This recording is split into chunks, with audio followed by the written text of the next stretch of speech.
एक समय की बात है, एक गांव में दो अच्छे दोस्त रहते थे। उनके नाम थे रामू और श्याम। ये दोनों ही अपने गांव के सबसे बड़े साहसी और निडर युवक थे। जब भी कोई मुश्किल आती तो गांव वाले उन्हें ही बुलाते थे। एक दिन गांव में बड़ी समस्या उत्पन्न हुई। गांव के पास एक जंगल था जो कि एक बड़े भयंकर शेर के निवास स्थान के रूप में मशहूर था। शेर ने गांव के चारों ओर डरावना माहौल बना दिया था। लोग अपने कामों को करने में डरते थे और गांव की प्रगति में बड़ी रुकावट आ गई थी। रामू और श्याम को इस समस्या का समाधान करने का दायित्व सौंपा गया। वे यह सुनकर अपने अभियान की तैयारी करने लगे।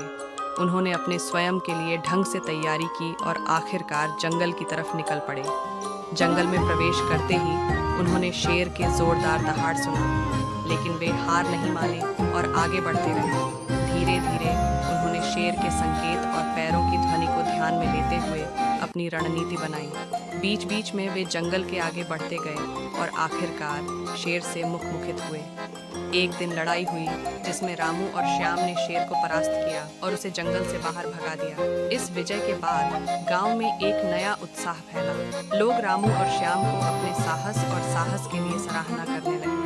उन्होंने न केवल अपने दोस्तों को बल्कि गांव को भी बचाया था। उन दोनों की शौर्य गाथा गांव के इतिहास में सदैव याद की जाएगी। उनकी अनदेखी और साहस ने गांव को एक नया आयाम दिया और उन्हें गांव की कहानी बना दिया।